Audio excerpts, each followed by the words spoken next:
김성환의 시사야.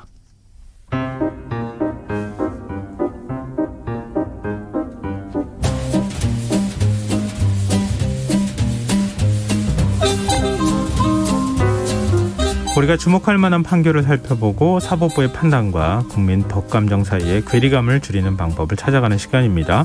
슬기로운 법률 생활, 김선욱 변호사와 함께하겠습니다. 안녕하세요. 네, 안녕하세요. 네, 한 주에 어떻게 보내셨어요? 많이 바쁘셨어요? 예, 오늘도 열심히 일하고 왔습니다. 일이라는 게 우리랑 좀 다를 것 같아서 왠지 변호사는 좀 일이 재판 참석하고 그러는 거 아니에요? 예, 그렇죠. 재판 참석하고 네. 뭐 의뢰인이랑 상담하고 뭐 법정에서 이렇게 뭐 욕도 얻어먹고. 왜냐면 변호사들이 일을 제대로 안 하면 그래요? 판사들이 이제 좀 이렇게 재판이 진행이 더디니까 야단도 치죠. 예. 그래요. 예, 혼 많이 납니다. 예.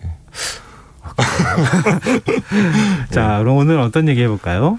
예, 그 지난 2014년과 15년에 그 국내 대기업인 LG전자 신입사원 채용에서 네. 이제 채용 청탁 논란이 제기가 됐었는데요. 그 당시 이제 인사업무 책임자가 관리 대상자 리스트를 만들어서 네. 그 서류 전형과 인적성 검사 면접에서 탈락한 지원자를 최종 합격한 사건이 있었습니다. 근데 이제 이 사건에 대해서 최근에 이제 법원에 1심 판결이 있었거든요. 그럼 미리 붙여줘야 될 사람들을 정해놨다?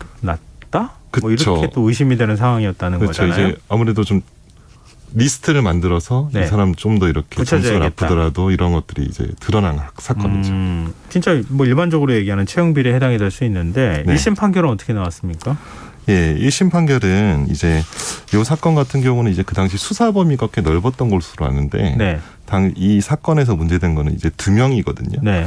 이제 불합격한, 그러니까 2차 면접 전형에도 불합격한 관리 대상자를 합격시켜서 최종적으로 2명이 특혜 선발됐는데 당시 이제 이 형사 20단독 판사님 임강호 부장판사님 이 재판부에서는 그러니까 LG전자 채용 업무를 총괄하는 박모 업무에 대해서는 예. 업무 방해 혐의로 징역 6개월에 집행유예 2년, 함께 기소된 LG전자 채용 인사 담당자 7명에 대해서는 700에서 1,000만 원의 벌금형을 선고했습니다. 어쨌든 유죄 판결을 한 거네요. 그렇죠. 유죄 판결이 나왔죠. 근데 이 임직원들은 성적 이외의 것들을 종합적으로 보고 판단한 것이다.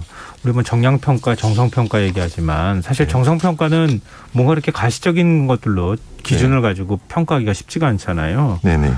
정성평가의 일환으로 봐야 한다. 이렇게 주장을 했다고 하거든요. 네. 이거 어떻게 봐야 됩니까? 결국 이제 평가라는 거는 뭐 정량적인 측면도 있고 네. 정성적인 측면이니까 좀 계량화되기 힘든 측면이라는 게 있습니다. 이제 사람을 채용하는 과정이 어떻게 보면 당연한 것인데, 근데 재판부에서는 이제 그 피고인들의 주장을 받아들이지 않은 것이 당시 이제 2014년 상반기 지원자 A 씨에 대해서는 학점 권고 기준에도 미달되고 2015년 하반기 지원자 B 씨는 면접에서 현저한 하위 점수를 보이고 있다. 그렇기 때문에 이거는 정성평가를 하더라도 도저히 붙을 수 없는 사람인데, 하지만 이제 LG전자 본사 채용팀이 지침을 하달해서 만든 거죠. 이제 청탁자의 지위나 영향력, 응시자와 청탁자의 관계 등을 기준으로, 그러니까 응시자가 있으면 네. 청탁한 사람이 있지 않겠습니까? 예. 뭐 친인척이나 뭐 이런 사람들, 네. 그 사람과 그 사람의 어떤 LG전자에 대한 영향력 이런 걸 보고. 전 그 사람이 누군지가 궁금하거든요. 그렇죠. 그게 아주 궁금한 거죠. 그러니까 그렇기 때문에 이거는 정성평가의 영역을 넘어서 채용의 공정성을 현저하게 방해했다고 본 것입니다. 근데 일각에서는 뭐 정치인들도 그렇게 얘기하는 사람을 제가 본 적이 있는데, 네. 아니 일반 사기업에 뭘 그렇게 간섭하냐. 네네. 누굴 뽑을지는 네. 뭐 회사 오너가 결정할 수도 있고, 그렇죠. 좀 다른 생각을 할 수도 있지 않겠느냐. 네. 뭐 이렇게 재량권을 줘야 한다 이런 주장도 하거든요. 예.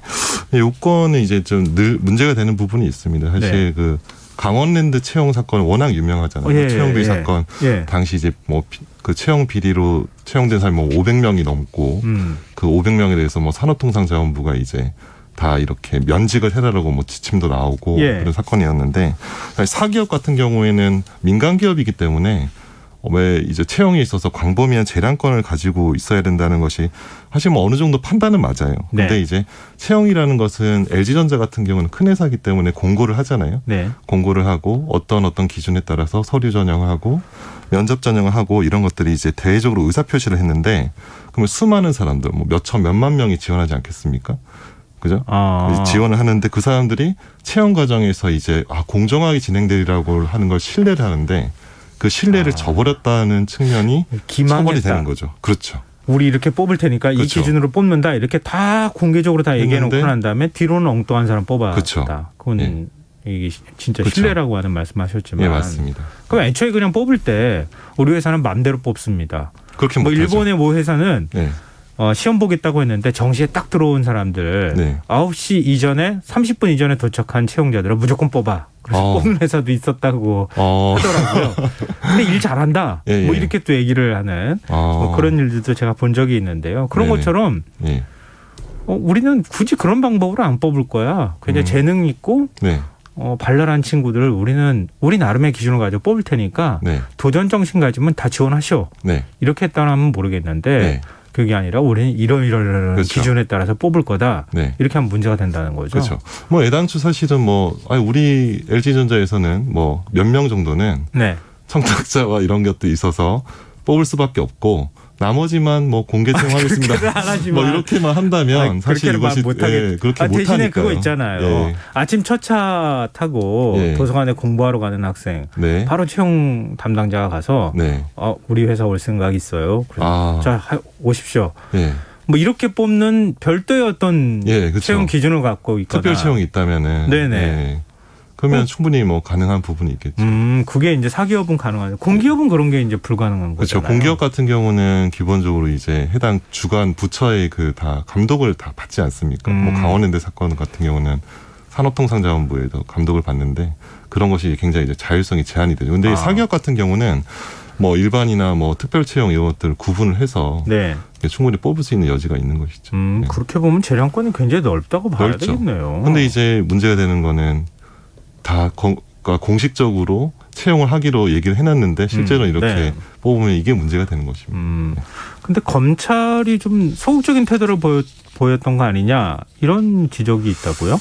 예, 이 검찰은 이 사건이 수사를 광범위하게 했는데 네. 그 두 건의 그러니까 뭐 어떤 청탁으로 채용된 사람에 대해서 그 이제 그러니까 전무도 기소하고 임직원을 기소를 했는데 처음에 벌금형으로 약식 기소를 합니다. 두 사람 다요. 그러니까 두 사람의 건에 대한 관련자들을 다 벌금형이 적당하다. 그래서 벌금 얼마로 약식 기소라고 하면 뭐냐면 네. 뭐 간단히 말씀드리면 이제 검사가 이 사람은 뭐 징역까지 갈 필요는 없을 것 같고 예. 벌금에서 끝나도 되니까 판사님 이 사람을 벌금형으로 내려주십시오라고 청구를 하는 겁니다. 네. 근데 판사가 벌금형을 오케이 해주면 그냥 벌금에서 끝나고 재판을 안 받는 거죠. 네. 그런데 판사가 이 사람은 도저히 벌금에서 끝날 수 없겠다. 그러면 이제 정식 재판을 청구하는데 문제가 된 건 이 사건은 처음부터 검찰이 벌금형으로 이제 약식 기소를 한 거죠. 처음부터 그냥 징역을 생각지도 않았다는 것이 문제가 좀 되는 것이죠. 뭐 재판장 입장에서는 엄청나게 많은 재판을 해야 되는데 그렇죠. 일단 검찰을 신뢰하고 네. 검찰이 이렇게까지 기소했다 그러면은 그냥 벌금형으로 약식 기소한 데 따라서 그냥 하면 되겠다. 뭐 이렇게 통상은 그렇게 생각하잖아요. 맞습니다. 제 생각이 맞나요? 맞습니다. 실제로 약식 기소 사건 중에서 약식 명령, 즉 검사의 기소를 약식 기소 받아들여서 그대로 나오는 확률이 거의 90%가 넘습니다. 거의 10%가 미만인 사건들이 정식 재판으로 회부가 되는 것으로 알고 있습니다. 법원이 그러니까 직권으로 하는 거는. 검사가 수사하거나 검사가 기소 판단을 할 때 그 판단이 굉장히 중요하다는 걸 보여주는 거잖아요. 그렇죠. 예, 맞습니다. 근데 그 약식 기소하면서 형평성 논란이 자주 불거진다면서요? 예, 약식 기소를 하게 되면은 형평성이 이제 문제가 되는 것은 기본적으로 벌금형이라는 것은 이제 뭐 그것도 제가 전문 말씀드렸지 이게 일종의 정가라고 볼 수 있잖아요. 그렇죠. 그러니까 뭐 사형, 무기징역, 유기징역 거기서 이제 벌금이 즉 형벌에 들어가는데 지난번에 시간에 범칙금하고 벌금하고 차이를 과태료하고 벌금의 차이 말씀해 주셨잖아요. 근데 이제 통상적으로 벌금이라는 거는 이제 본인의 정가가 잘 드러나지가 않거든요. 이게 사적 비밀이기 때문에. 근데 벌금을 낸다는 건 그냥 금전적인 손해만 발생하고 신체의 자유나 이런 것들이 구속이 되지 않잖아요. 네. 그렇기 때문에 그 벌금형으로 기소를 한다는 것은 어떻게 보면은 그 과정을 그리고 검사가 결정할 수 있다는 것이 어떻게 보면 굉장히 좀 문제가 될 수 있는 여지가 있죠. 그러니까 되게 중요한 범죄인데 분명히 징역을 해야 되는데 검사가 자기가 재량권 행사해서 벌금만 하게 된다면 뭐 그 사건에 뭐 피의자들이 있을 수도 있고요. 그런 사람 입장에서는 굉장히 좀 황당한 일이 벌어질 수도 있는 거죠. 이건 우리 사회 공정과 정의와 관련되어 있는 문제잖아요. 네. 특히 채용 문제 같은 경우에는. 근데 네. 그거를 검사 입장에서는 그렇게 중한 범죄로 바라보지 않았다. 네. 이런 걸 또 기소한 내용을 보면 우리가 역으로 추측해 볼 수 있는 거 아니겠어요? 그렇죠. 맞습니다. 이게 뭐라고 할까요? 마지막으로 또 재판장이 판결을 내렸을 때도 전원 유죄 판결을 내리긴 했지만 네. 형량이 너무 낮은 거 아니냐. 이런 생각도 들어요. 이 부분은 이제 이런 부분이 있습니다. 이제 업무방해죄 같은 경우는 징역 이제 5년 이하의 벌금 혹은 1,500만 원, 그러니까 5년 이하의 징역 혹은 예. 1,500만 원 이하의 벌금입니다. 근데 이제 형법상으로 5년 이하의 벌금, 그러니까 징역이라고 하면은 네. 1개월 이상 5년 이하, 즉 1개월 이상이 이게 숨어 있거든요. 어떠한 1개월 이상이라는 게. 그러니까 몇 년 이하의 모든 범죄는 1개월 이상이 다 숨어 있습니다. 네네. 그러니까 판사는 1개월 이상 5년 이하에서 재량권을 가지고 있는 거죠. 예. 그러면 뭐 1개월 해도 되고 6개월 해도 그렇게 할 수 되고 있죠. 1년 해도 되는데 지난번에 1년 네. 이상은 굉장히 중한 형이라고 판사들은 보통 생각한다. 그러니까 이거 제가 사실 중한형이라는 게 약간 오해가 있을 수 있는데 네. 보통 사람이 감옥에 1년 이상 있으면 사람이 굉장히 견디기 힘든 형이라고 판단을 한다는 부분이 있거든요. 판사들은. 판사들은 그러니까 이런 일반적인 네. 업무방해죄 같은 경우에는 1년 이상의 실형이 나오기는 쉽지가 쉽지가 않겠네요. 않죠. 요 사건도 이제 그 총괄했던 박모 전무가 예. 6개월 이상 예. 6개월의 징역 그리고 2년의 집행유예가 나왔습니다. 요 건도 이제 그 정도로 본 것이죠. 예. 글쎄요, 지금 뭐랄까요? 네. 우리 이제 입시 채용 비리 같은 경우에는 조금 더 엄벌에 취해야 되지 않겠느냐라고 하는 게 국민의 법감정이 또 아닐까 또 싶거든요. 네.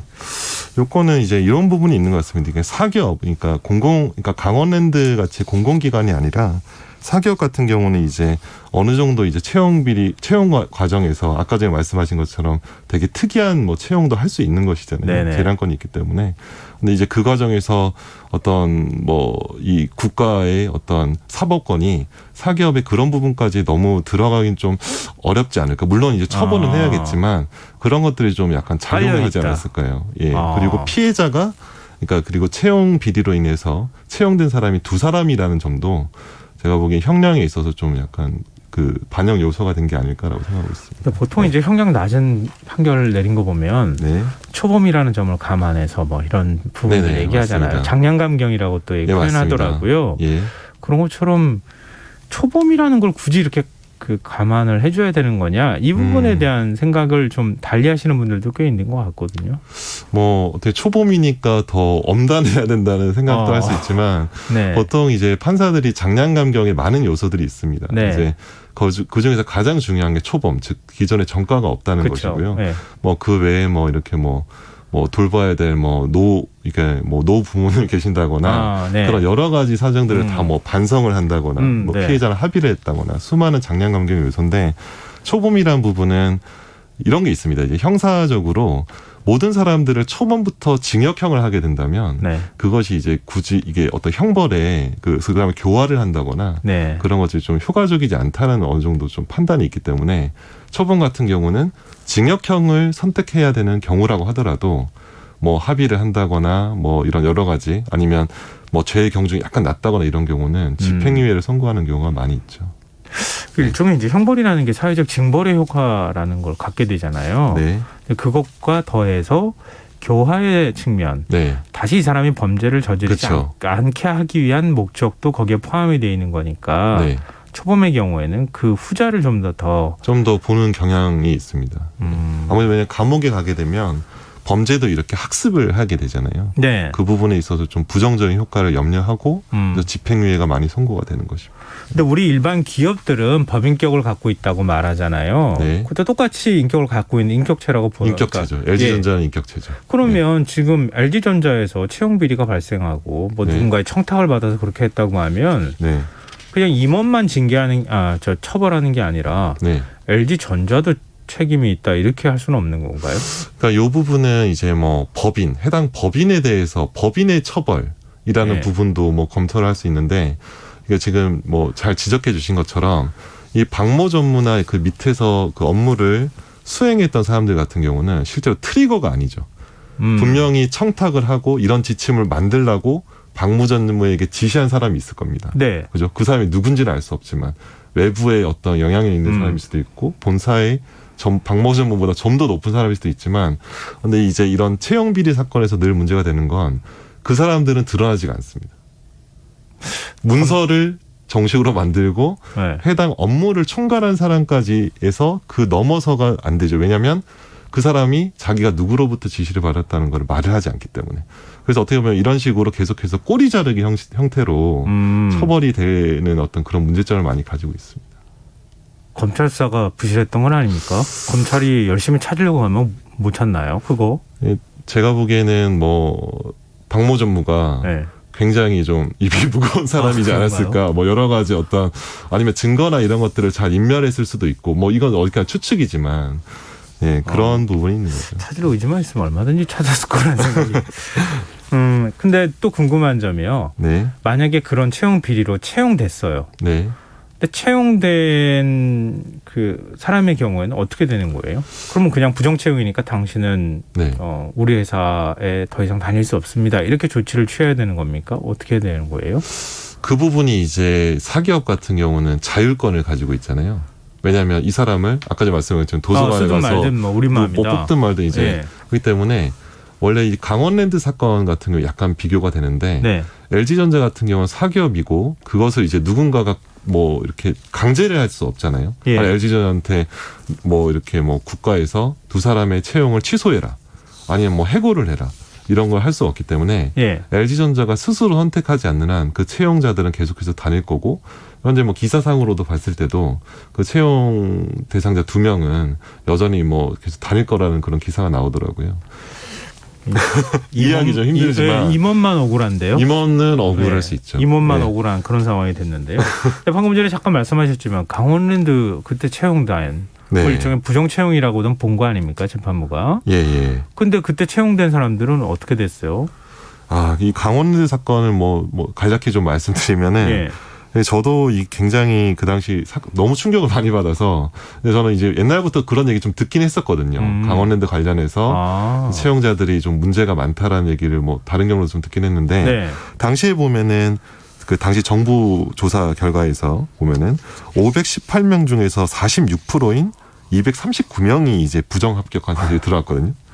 그래서 이제 근데 그거에 대해서 산업통상자원부가 전부 채용 취소를 이제 강원랜드에게 이게 요청, 그러니까 요청인지 요구인지 알 수가 없지만 예, 네. 했고 그래서 강원랜드가 전부 채용을 취소하면서 해고를 했거든요. 네. 근데 그 건과는 다르게 LG전자 같은 경우는 뭐 채용을 취소할 수 있는 거를 강제할 수 있는 기간이 없기 때문에 지금 현재 그냥 뭐 그대로 다니지 않을까. 강원랜드는 그래서 그 당시 해고를 했고 해고한 사람이 이제 그 사람이 자기는 이제 부당해고다. 네, 부당하다. 내가 잘못한 네. 적이 없는데 해고를 한 것이 부당하다라고 했는데 예. 이 사건 같은 경우는 대법원에서 최종적으로 예. 해고가 정당하다라고 판단을 했습니다. 아, 해고가 정당하다 이렇게 네. 판단을 했어요. 네, 맞습니다. 그러면 거의 직원의 절반이 그냥 바뀌어야 되는 상황이 된 거네요. 그렇죠. 대법원 판결 나기 전까지는 계속 회사에 근무했었을까요? 제가 보기엔 채용 취소를 당하고, 그러니까 일단 뭐 해고 조치가 되고 난 다음에 이제 특별 채용을 다 했던 걸로 압니다. 이제 한 3년 전에, 2년 전에 네. 다 이제 그만큼 인원을 다 채용을 했고 정식으로 다 공고를 해서 뭐 공정한 절차를 거쳐서 채용을 한 것으로 아는데 그 중에서 일부가 부당해고를 이제 다툰 소송을 했는데 그 중에 한 명에 대해서 대법원 판결이 나온 거죠. 강원랜드, 그러니까 왜냐하면 자기가 관여를 하지 않았을 수도 있죠. 네, 그렇죠. 나는 가만히 있는데, 네, 뭐 우리 아버지가 뭐, 네. 예. 그 지역구 국회의원한테 얘기해가지고 네. 그래서 채용됐는데 네. 얼떨결에 난 내 실력으로 들어간 줄 알았다. 그렇죠. 이렇게 했을 수도 있기 때문에. 뭐 청탁을 안 했어도 난 붙을 실력이었다. 예. 라고 할 수 있는데 대법원에서는 그 부분에 있어서는 그 본인이 이제 부정한 행위를 하지 않았다고 하더라도 그 아버지의 청탁으로 인해 불공정하게 선발된 점이 명백한 이상 이거는 이제 직권 면직의 사유에 해당한다. 그러니까 정당한 해고를 할 수 있다라고 본 것이죠. 그러면 다른 채용자들도 더 이상 소송 내기 어렵겠군요. 어렵죠. 왜냐하면 네. 대법원까지 가서 확정이 났기 때문에. 네. 근데 이런 경우도 있을 수 있을 것 같아요. 지금 이제 그 취업 준비를 하는 분들의 경우에는 내가 지금 회사에 응시를 막 하고 있는데 네. 나는 충분히 뽑힐 수 있는 것 같은데 네. 다른 사람 때문에 내가 불합격 된 거 아니냐. 부당하게 네. 내가 지금 떨어졌다 이렇게 생각하는 경우 어떻게 대응해야 돼요 법적으로?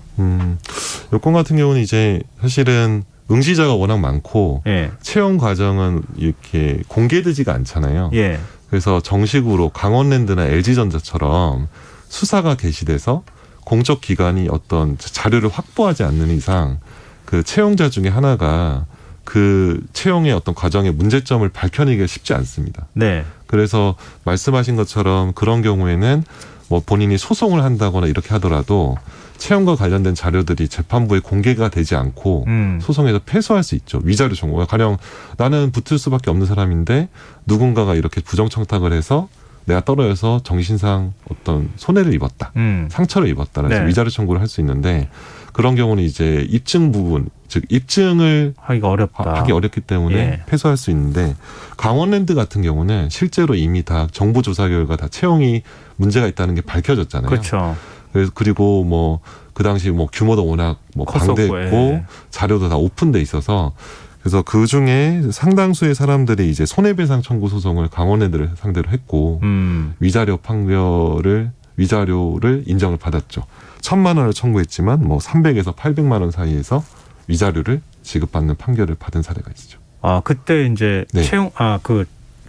응시했던 사람들. 응시했던 사람들. 아 네. 그렇군요. 네. 그럼 공기업의 경우에는 그렇게 부당하게 만약에 내가 떨어졌다고 하면 네.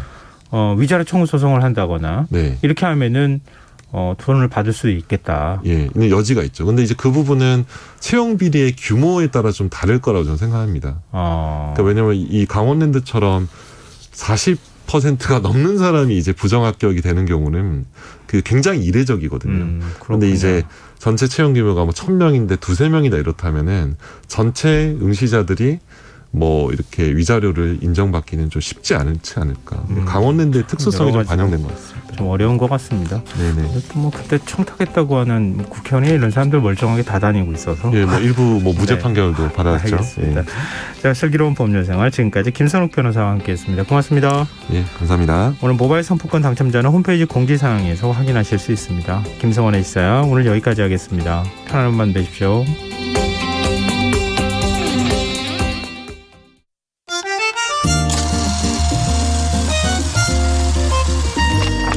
백은하의 영화관, 정여울의 도서관.